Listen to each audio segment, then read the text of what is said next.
Antibodies, have you donated blood, any of you? Have you seen blood? If you put on blood on a test tube, what will happen after a few hours? Yes, it will clot or like this? Yes. And then later on, we have a yellowy type thing on the top, red on the bottom. That yellowy liquid is full of antibodies inside the blood. What do we call it? Serum. Okay. Serum. So therefore, to antibody, other names for antibody is antiserum or immunoglobulin, but I just refer to as antibodies in the lecture. So immunoglobulin or antiserum, same thing. Both of them are antibodies. So antibodies are made of proteins secreted by, which we have them expressed in vertebrates, and they're produced onto foreign antigens. They're very diverse and specific, and they're important in humoral immunity, which involves B cells. And each of us, per day, we make 2 to 3 grams of antibody protein, which is quite optimized mechanism.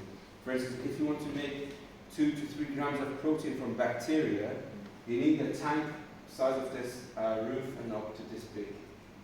2 to 3 grams of protein. But Allah put all that in our bodies. Each of us produce 2 to 3 grams in our bodies anyway. So, antibody function, the life story of B cell. So we have a B cell, we start from here going towards there. We have a B cell. On B cell, what do we have? B cell receptor. A foreign antigen comes. This B cell goes and sees, can I recognize it? No, it doesn't. Another B cell comes, can you recognize? Yes, I can recognize.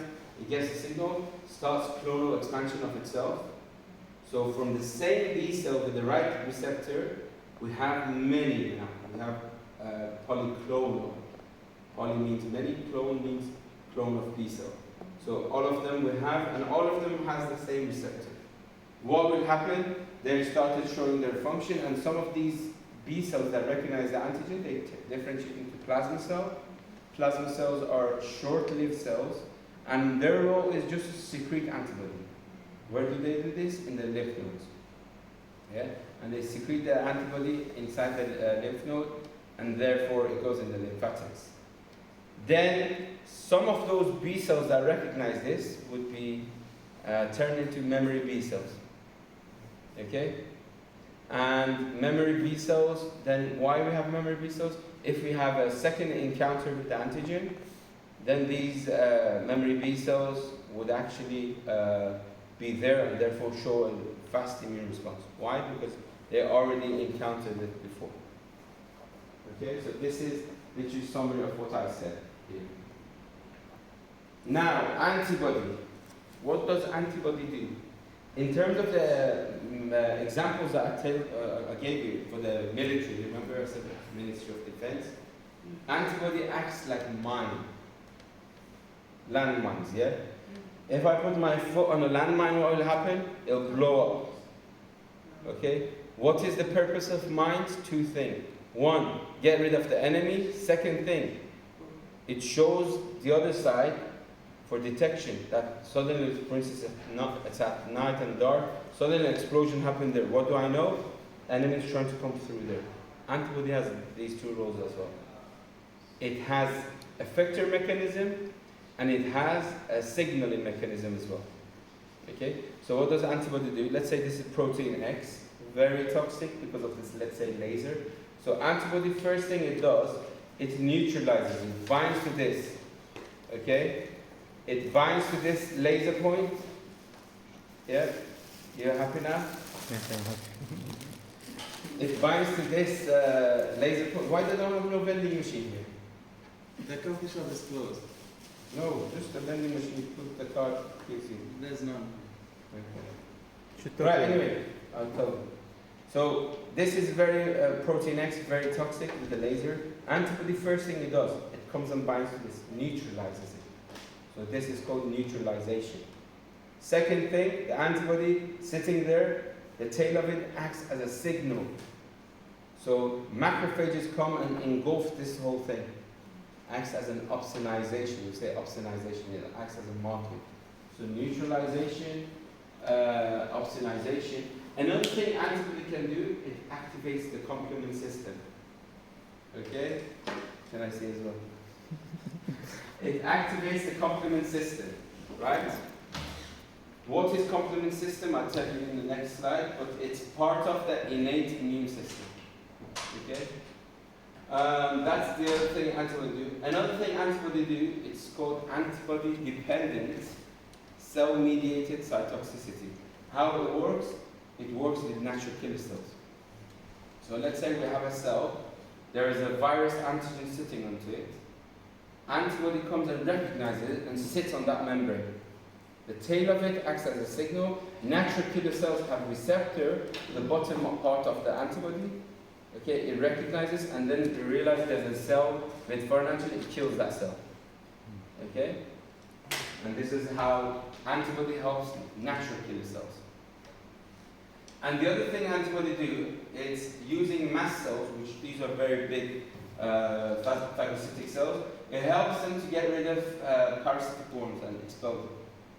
Okay, so antibody does this, which is summarized all here. So neutralization, sticking to the virus or the molecule, the pathogen, acts as a signal, opsonization, so macrophages comes and engulfs the whole thing and digests it. Antibody-dependent cellular cytotoxicity, so it sits on a membrane of a cell. Natural killer cells have receptor towards the bottom of it and targets it. It can help the complement activation as well as it can help mast cells to get rid of parasitic worms. So in this video here, okay, what's this? You got a question asked? What's the question? She asked about the sweet. Huh? About the cake. Cake? You're hungry as well. Everyone's hungry.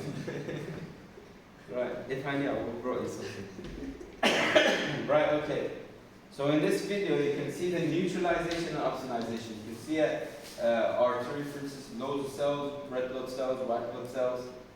And inside it, you have this, let's say, microbe. Using these anchors, it will come and sit onto the endothelial cells. And then calling his friends that, yeah, there's goodies here, everyone's come and attack. So first thing antibody does, it attaches to, for instance, this epitope here, and prevents this pathogen anchoring and adhesion to the endothelial cells, and acts as a signal for macrophages to engulf and digest, and then present it as antigen to T cells. Yes, antigen. Then that macrophage will become antigen presenting cell. Remember, I said complement. What are complement? Which antibody helps this whole system, and it's innate. Complement protein. Do you remember Lego pieces that we used to play when we were little?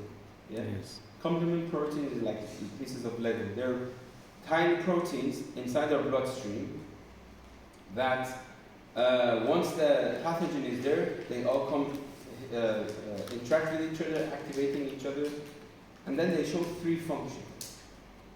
One, they act as a signal, okay? So, like, do you remember cytokine yesterday? We said how you find someone, you say by speaking.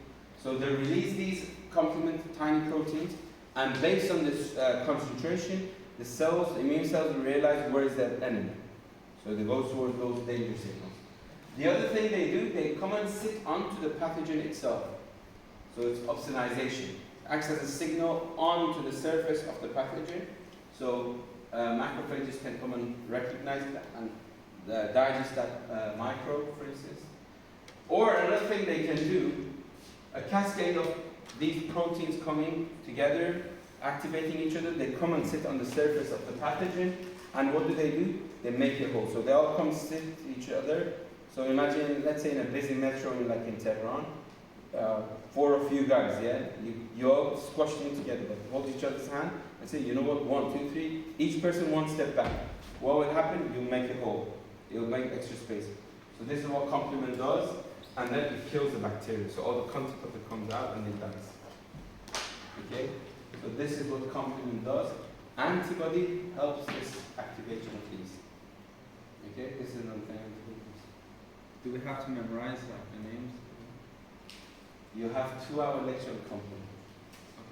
Okay? That's why I said yesterday, immunology is block by block. definitely make sure you get to know the classes. Which part is more important for the exam? For the exam, if the whole Like when okay, I said it yesterday. I'll say it in the break because we're short time. I'll tell you. Right. Let's talk about the structure of the antibody. In order to find the structure of something, okay, let's say I want to know what's inside this. What do I need to do? I need first many of these. Why? So I can, if I open one and if it breaks, the other one I can see and everything. Yeah. So in order to find the structure of this internal structure, I need purified loads of that substance. Okay. Right now in our blood, if you take blood, we have loads of diverse antibodies. Can I find the structure that easy? No. Why? Because I do not have one specific antibody. Yeah? Does it make sense? Yeah? Or no? No? So let's say I want to find the internal structure of my phone. Samsung Galaxy A5. remove the cover. No, other than that. How many of phone I need? Loads. Why? Because as I'm opening this, definitely I'll break something. Yeah? So I need loads of this specific phone. If I come and look at your phones, can I find the structure of this? No. Each phone is different. Yeah? In our system, how many types of antibodies do you have? Loads. Because these antibodies recognize different molecules. Yeah?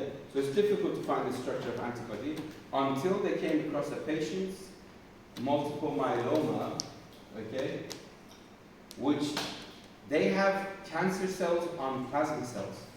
Plasma cells, you remember? Secret antibody. One of the plasma cells become cancerous and does not, because usually plasma cell is short-lived. But this plasma cell, because it's cancerous, it's continue to divide and replicate, and what will happen? Inside their blood, they will have one specific antibody, very, very high amounts.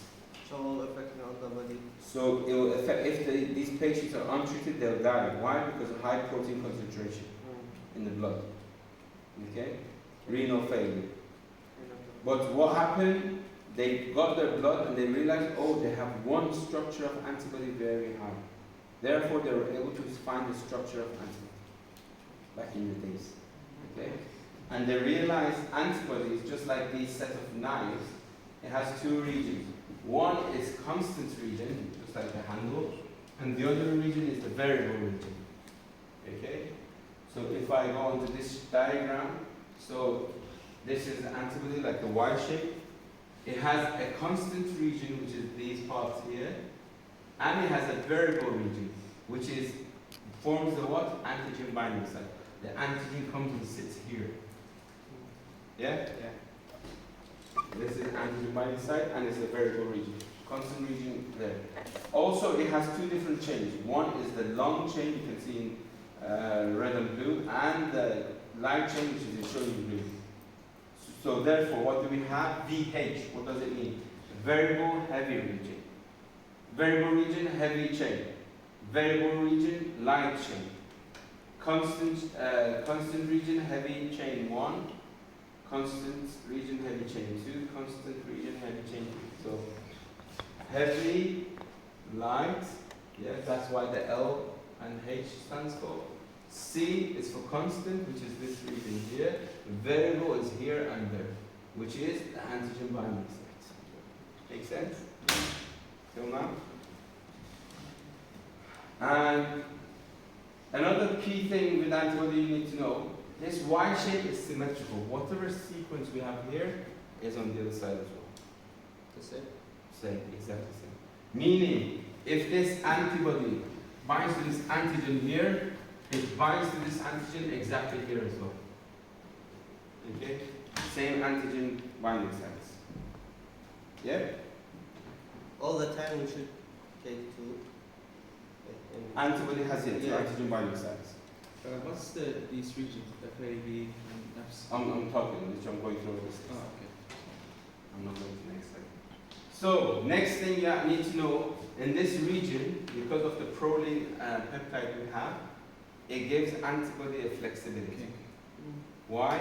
So So if an antigen is sitting here and the other one is sitting here, it can be flexible and attached to both. Injection. Makes it literally changes its structure a little bit so it can bind to more antigen. And if you look at the antibody, it's full of disulfide bonds. You've done biochemistry, yes? Disulfide bond is the most strongest after covalent bonds. Meaning what? The antibody structure is very strong. Why? Because if it was loose enough and everything, where does the antibody go? Inside the blood, passes between the cells and everything. If it was loosey, what will happen? It will come off. Yeah? Or it will not bind to the antigen. Yeah? Because it's not strong enough. What could happen? You can have maybe antibody not showing function, not showing immunity, or maybe sometimes shows binds to our own cells. Okay? So therefore it's supposed to be very strong and rigid, but because of that hinge that it has, the protein sequences, it gives us flexibility. Why? Because let's say I am antibody, you two are antigen, I grab your hand, and you two are bad people, bad pathogens, you're trying to run away. If I am not flexible, I can't hold you. I'm like this. But because the proline, I can go around and hold both hands. Yeah? This is how it works. So, Fab and FC. They notice if they digest antibody here with the enzymes, all the bottom part, the tail of the antibody, all form crystals. So therefore they named it as FC, fragment crystallizable, meaning they formed crystals next to each other. So towards the bottom, the tail of the antibody, we call it FC. Fab region is this region here, yeah, which includes the antigen binding site and this constant heavy chain one and constant light chain. It's very important, especially for drug design and things like that we'll talk later. So this is the suburb here. Yeah. If you look at the antibody structure, all these semicircles, each of them is IG domains. We call it as a domain, and immunoglobulin domain. And between antibody and sort of B cell receptor, it has an extra domain which allows it to be sitting on the phospholipid membrane, make it to be sort of anchored on the membrane. So the difference between antibody and a B cell receptor is this domain here. So if we go and look in the IG domain, so IG domain, let's say we zoom in onto this loop. Everyone look? Yes. We zoom in into this IG domain here. It starts with an N terminus, C terminus. It has these beta sheets and the structure. And it creates these three loops. These are very, very important loops. It's called complementarity determining region, CDR. Why they're important? Because these three loops on variable heavy chain and variable light chain create the antigen binding site. Yeah? So if I go back, these three loops here, three loops here, three loops there, they create the antigen binding site.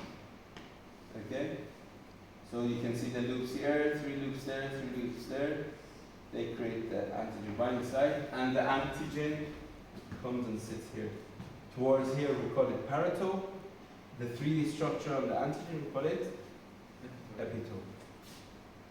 And interesting thing is we have this concept in called immunoglobulin superfamily. So these IG domains, you can see them in B cell receptor, you can see them in T cell receptor, you can see them in MHC molecules, you can see them in CD4 molecules, you can see them in co-stimulatory molecules such as CD28, you can see them on ICAM as well. This. Okay, this is the structure, you can see them on ICAM. And ICAM1 is an adhesion molecule. It allows the cells, like an anchor, to hit the receptor, and the cells, while in the blood, they're going very fast, they hit to each other, and then they show their function or do whatever they want to do. So this IG superfamily do exist in immune system. So, that's why I said, this is an antibody, remember, like a Y shape. This is one side, the other side is exactly the same. Variable heavy chain, variable light chain. you have these three loops creating, which stands for what? Complementarity determining region, CDR. Yes? And this creates an antigen binding site, and the antigen sits there. So again, if you look at this structure, Y shape, red is showing heavy or light chain. Heavy, well done. Yellow, Light chain. antigen sitting here, binds to these loops. So on this diagram on the top, we have antibody and then antigen. Imagine if I do a cross section like this and rotate antibody towards you. It will be this diagram. So this region is showing the antibody, this is showing the antigen. Antigen comes and sits here. Just because of these few elements that sits there, these two interact. So do you remember the talk we said in the last session? The 3D structure is very important. You can see it here as well. Right. How, once they sequence, for instance, they got the blood from a person, they sequenced for the peptide sequencing of all the amino acids on a protein, okay, in the antibody. So this is immunoglobulin domain, the IG domain of the antibody. Here, variable heavy chain or variable light chain, variable heavy chain. So let's say they sequence the amino acids here. Okay? So the amino acids sequence of all this. Once they've done that, which you can see here, N terminus, C terminus, beta sheets and everything, and then you have these three loops. Complementarity determining region 1, 2, 3, these three. Once they sequence that from a person, they notice, okay, so this is the residue number, so residue 30 is, this is 26, so 4 after that is 30, and they sequenced and they said variability, meaning how many types of amino acids they saw from a single person in that location, location number 10. Where is location? So this is, let's say, location 47. 47 is around here, okay? And they said, what type, how many types of amino acids we see? How many amino acids we have?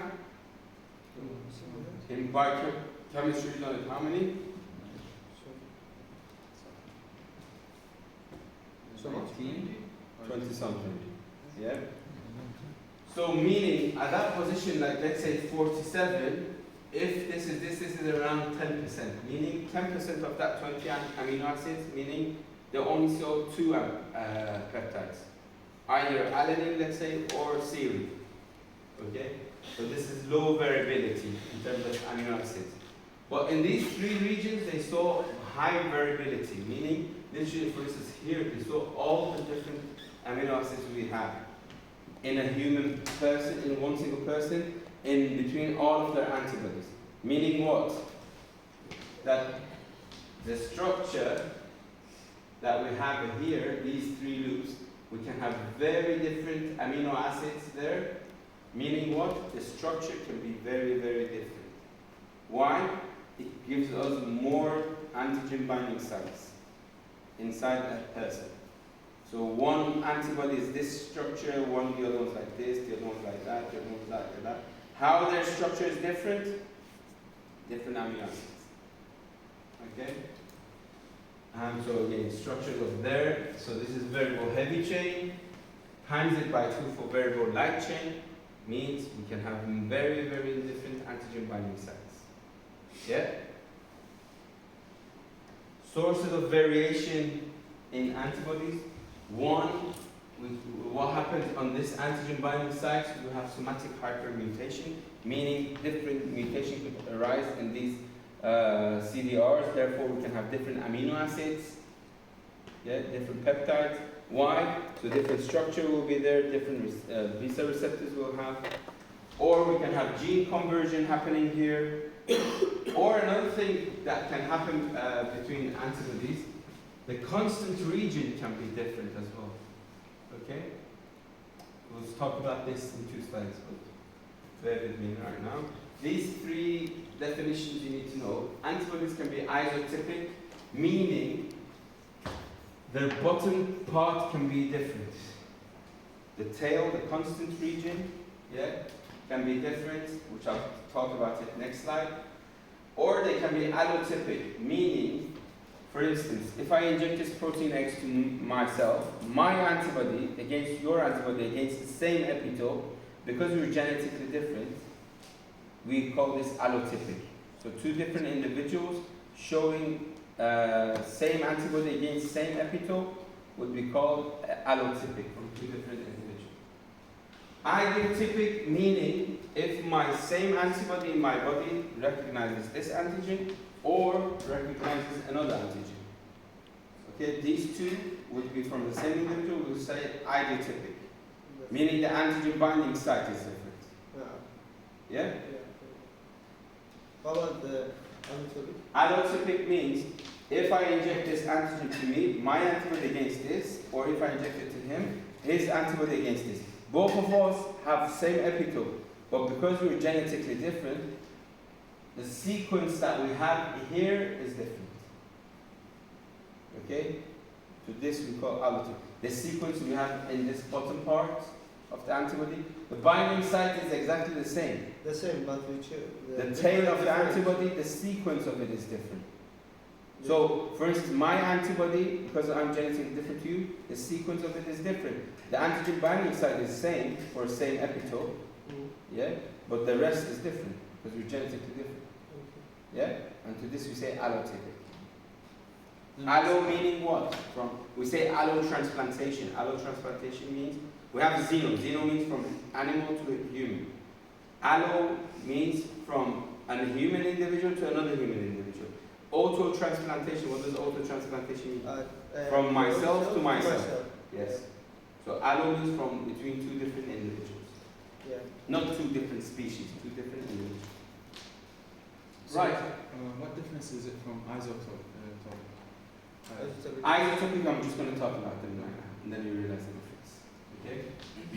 So, before I said, if you remember, we said we have constant region, and it's fixed between antibodies, yeah?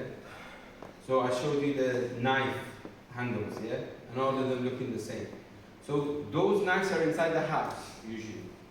But if you go to a butcher, the handle of the knife, is it all the same? No. No. Because if he wants to hit the camel, kill the camel, or whatever, big knife, big handle, yeah? Antibodies, based on where they show their function, their constant region, their handle will be different as well. Okay? And we can have different types of them. Okay? We call isotype to them. They can be IgA, okay? Or Ig, what does Ig stand for? Immunoglobulin. Well done, immunoglobulin, yeah? So we can have IgA, and even for the isotype IgA, we can have subtypes of IgA 1 or 2, IgD, IgE, IgG. IgG, we can have IgG 1, 2, 3, 4, or IgM. Okay? So for instance, I'll show you the structure of them next slide. IgE, all of the antibody IgE in my system, okay, their constant region is exactly the same between all of IgE inside me. But one of my Ig can recognize this antigen, the other one this antigen, the other one this antigen. Okay, so all of the IgEs might have different antigen binding site, but the constant region of all of my IgE or IgD or IgA, all of IgAs are the same. Yeah? That allotypic that we mentioned, my IgE recognizing this compared to your IgE recognizing same epitope, okay, both of them are IgE, but the sequence of them are different. This is allotypic. What about the B and C? Or is that B and C? You don't. They didn't. How they put these names? Yeah. Next slide. Okay. So this is the case in mouse. This is the case in human. This is the exons coding for these antibodies. So if the constant region, okay, here, is chosen from mu, it will be IgM. Okay, and we have it in both mouse and human. If it uses delta, it will be IgD. If it uses gamma, for instance, 1, 2, 3, it will be IgG1, IgG2. If it uses epsilon, it will be IgE. Yeah? If he uses alpha, it will be IgA. Okay? And you can see a bit the structure is a bit, the subunits might be a little bit different.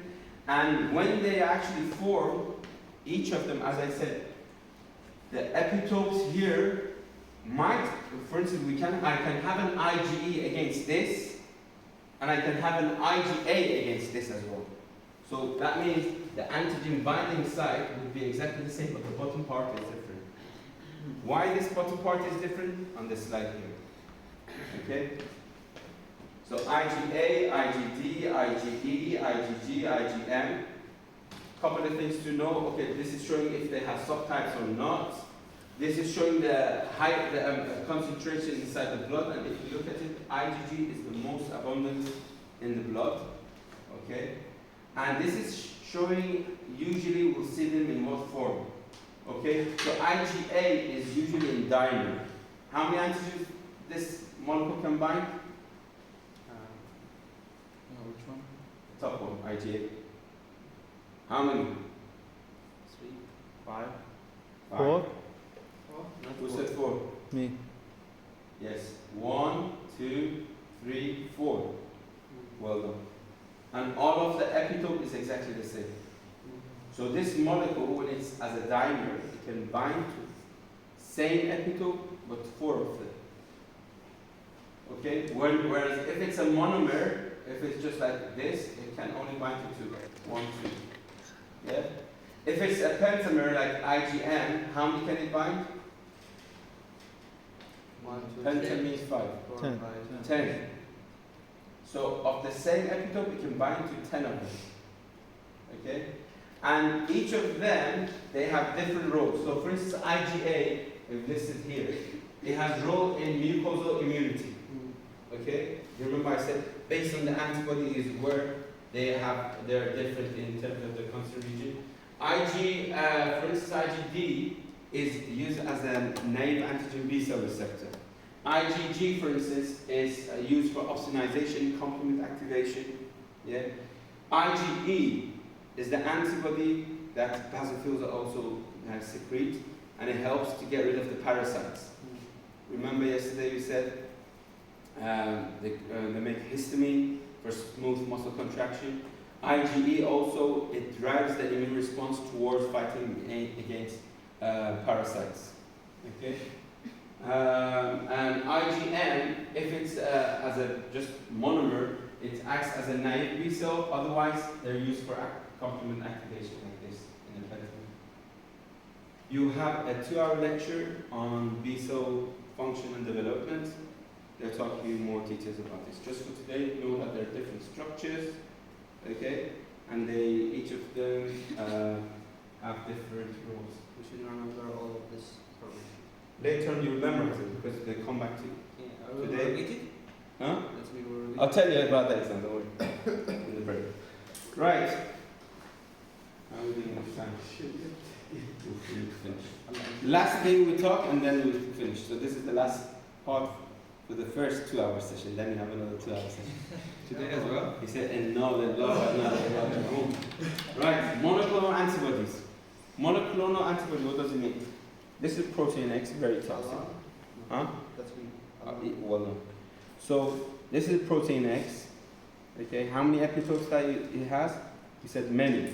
Yeah, because of the corners, different structure, different 3D structure, many epitopes. So antibody can come and sit to different sites. Each antibody is made by what? One single B cell, one clone of B cell. So we say monoclonal antibody. But if all the antibodies we regard them, we say polyclonal antibody. Yeah? Why monoclonal antibodies are very important? Because this protein X is toxic, but we want a specific epitope to be able to antibody to target. Why? Because for instance, the protein is toxic because of the laser. I want that specific antibody that sticks here, prevents this protein to be toxic, neutralizes it. So I want one single clone of antibody. Yeah? So this will protect it from the toxins? Yes. Or I want this specific antibody because Will prevent the toxins to... exactly, for sure. So for instance, with the coronavirus, they were trying to make antibody against the spike protein. Why? Because it's through spike the virus comes and attaches to endothelial cells of the lung. Yeah? And they wanted an antibody against that. How we can have that? We need to make one single clone of antibody against that specific epitope. Yeah? So this is called monoclonal antibodies. Depending on the toxins, if that's protected from or prevented the toxins, the mono that means single. Yes. So it will be, I think, we needed two mono. One clone of B cell. So means one B cell that has a receptor against this. I want that single B cell, and that B cell will be clonally expanded, then make plasma cells. Okay. Plasma cells will make loads of antibody against it. I can use it. I think so, just one single structure. Yeah, no. It's just one. One clone of B cell. Yeah. How we can make one single antibody against this? The experiment is here. First, this protein X, the epitope, the laser part, I inject it into an animal. The animal will start showing immune reaction. What will I do? I'll isolate the B cells of this cell, this mouse, but fuse them with multiple myeloma patients. You remember multiple myeloma has cancer in what cells? The B cell. Plasma cell. Yes. Remember plasma cells secreting antibody? Yes. Short-lived. They have cancer in the plasma cell. One single plasma cell starts dividing. So what do? They make a mutant version of them. That for them, in order to stay alive, they need the nucleus of the B cell. And they fuse them together. We call them hybridoma. Just like hybrid cars, you know, it's electric and petrol. They become hybrid. And what do? We put each of these cells into single well. Okay? So like this. So a plate is like this size. And on this plate, this size, look at my hands everyone. Not on your phone. Hello. I'm talking for you here. Sister, here. I'm not taking a picture yet. So it's a plate in the experimental labs we have. This size plate, on it you can have 384 wells. Okay? So A1, A2, A3, B1, B2, like that. 384. What do? They put single cells, hybridoma cells, into this, and if the cell, that fusion has happened between the B cell from the mouse that has been injected with antibody, with the epitope X, and they fuse it with the myeloma. If their fusion has worked, what will happen? And it means now this B cell is cancerous. It will just divide. It will become literally, it will not die.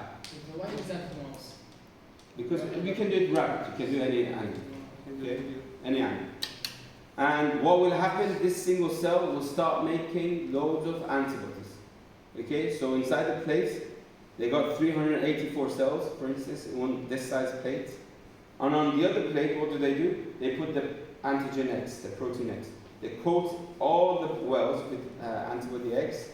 What do? They take the supernatant of this, the solvent, not the cell, and put it on each of the wells. From well A1 to A1, A2 to A2, A3 to A3, yeah? And what will happen if you have antibody and the right antigen, you can see with even naked eye, you can see an immune reaction. You can see it forms a reaction. Then they know, okay, well A3 is the right cell, meaning it recognizes, it secretes the antibody that recognizes the antigens. And what will they do? They isolate this cell. Now it will never die. So as long as we give food and water and supplements to this cell, it will make us that specific antibody that we want. One clone of antibody. Okay? Why this is important? Because with these monoclonal antibody, we can use them to phenotype cells. We can understand, for instance, what type of cell we have, okay, which can help for diagnosis. For instance, one way they test people for HIV, they look at their number of CD4 positive T cells. How we can do it? Using monoclonal antibody. Or we can, so that's for diagnosis as well. The practical tests that we do in your immunology is all for diagnostics, and we'll talk about them in the next 2 hours lecture. Cell purification. So for instance, let's say I want to purify CD4s, CD4 positive T cells, yeah? T helper cells. Why do I get the antibody against CD4? So this part binds to CD4 cells. To the tail of the antibody, they attach iron molecules. What will happen? Let's say we're in a test tube. Your CD4 cells, antibody with an iron molecule attaches to you, and outside this wall, the test tube, they put a magnet. What will happen? The iron with the CD4 cells will be going closer towards the magnet. Yeah? They pour all the cells out while the magnet is there, and what will be remain? Just CD4 positive cells. They purify cells. Why this is important?